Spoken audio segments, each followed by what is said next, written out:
Hey guys, here on an international flight, and I told you guys that I would kind of take you through a little bit of the EDC gear for international travel. You guys are very familiar with the tools that I make as well, so you guys can see these here. Heading to Italy right now, so I'm going to have the opportunity to do a lot of videos while in Italy and while overseas, and those are a lot of the type of videos that you guys really like to see, so I'm going to try and get as much of that for you guys as I can.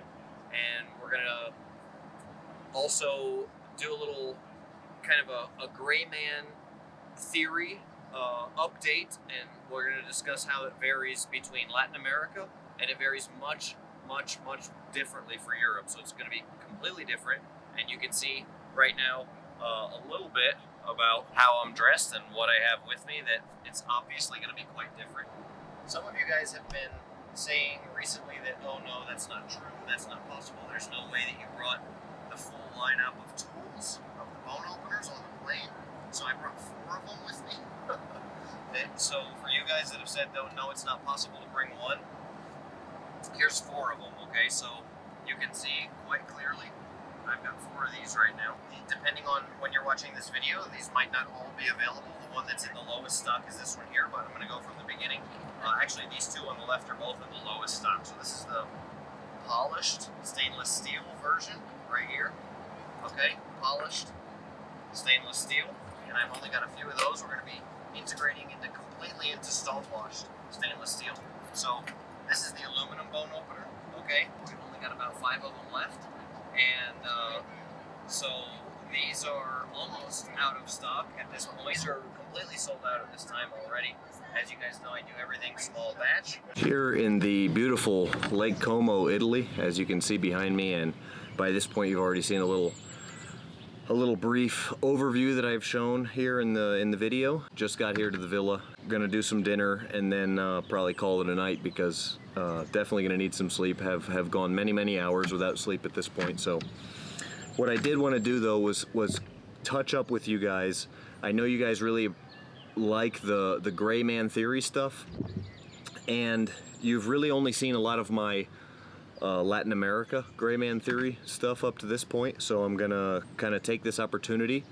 I've got all the stuff on that I've been traveling with right now for the last nearly 2 days, and I'm gonna show you basically the main differences. And you can see this is just what you can see right now is just an absolute drastic difference between what you saw in the Latin America gray man theory and what you see now. So I'm gonna kind of just go through that and kind of show you how you can be prepared for international travel, and give you the Italy version. And if you guys will remember what a gray man is not someone who blends in to their surroundings. It's not that at all, and we discuss that in every gray man video that we do and every instructional training that we do. A gray man is someone who has the ability to mold the perceptions of others around him by his mannerisms, clothing, accent, language, body movement, all of that stuff. So I'm going to show you guys a little bit of the kit and tools part of this, and I guess I'll just go ahead and start with a brief overview of understanding of the culture. Okay, so remember, you always have to have an understanding of your area of operation, and here in Italy, fashion is king. There's a saying in Italian that goes, roughly translated to English, if you're not showing up overdressed, then you might as well be showing up in pajamas. And that's kind of the idea. And if you don't want to stick out like a sore thumb in the wrong way, then you need to dress to impress, so to speak. So you can see I'm wearing a nice shirt. I have on a pair of 511 pants. They're a new pair of pants they came out with, but it's an off khaki color. These are I believe they're called Stone, but they don't look in any way tactical. Okay, they're a nice pair of pants, and they kind of match the outfit. And they don't, like I say, they don't look tactical. So that's important. Okay. Shirt's very important. Nice shirt. This is English laundry.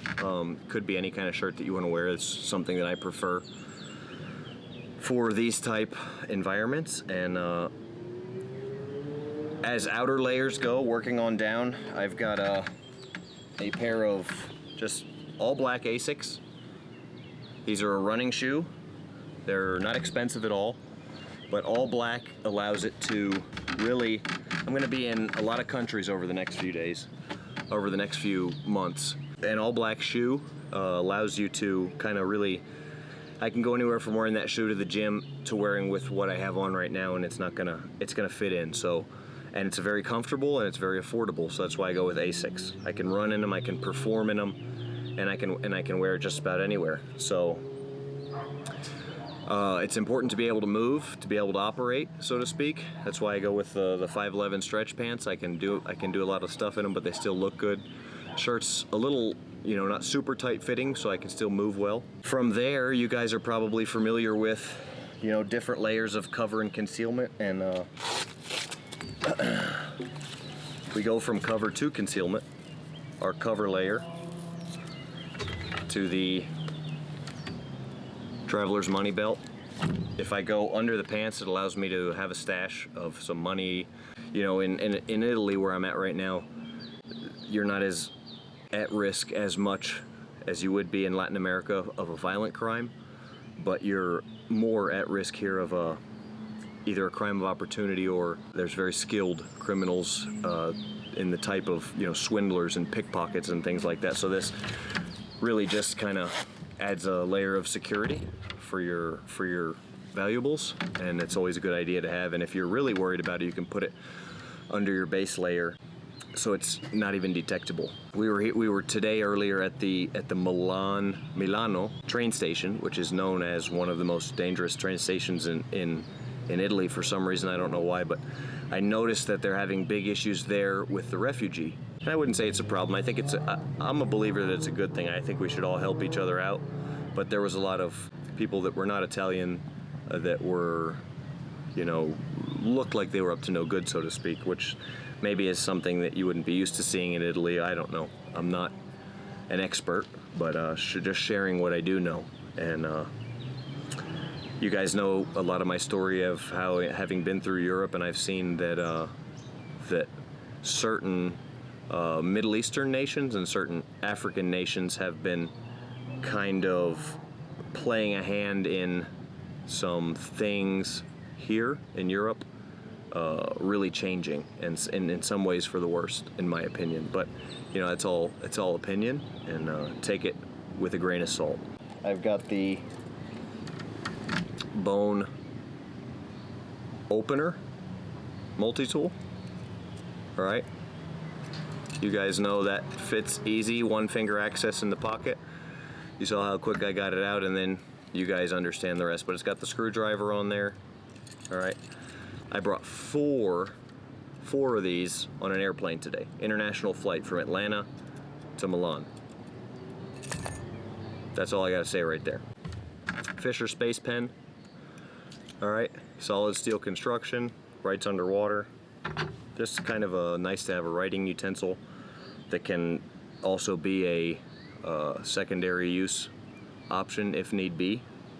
And obviously the EDC Kank, which had to be checked, you know, on an international flight, but very easy to grab back, and then, you know, becomes invisible immediately, basically. So these, I've still got a few of these in stock and shipping, the EDC Kanks on the website.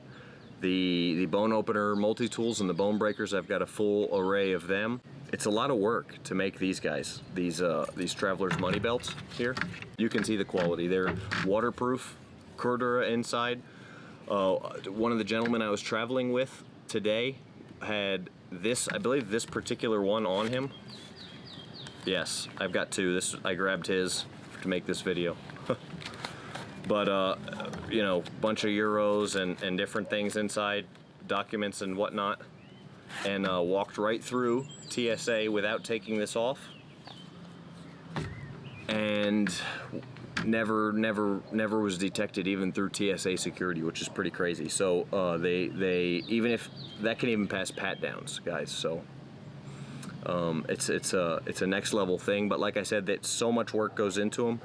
It's a big deal when items are in stock and you have an opportunity to get them. You know, these items that I make myself are, which all my items are either my design, and 99% of them are handmade by me. I have some guys that help me do stuff. You know, I can't keep up with the amount of sales that I have and just do it all 100% myself. But I've got guys that I'm training right now, and hopefully in the future I'll be able to even never have a lapse of when products are not available. But for now, I've got to just train guys to where they can learn how to do it perfectly, and it's a lot of learning as well to do that.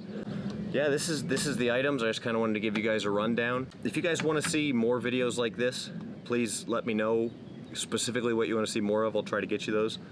If you don't like this video, comment below as well. Let me know you don't like it. Let me know why, and I'll try and make those changes for you guys in the future.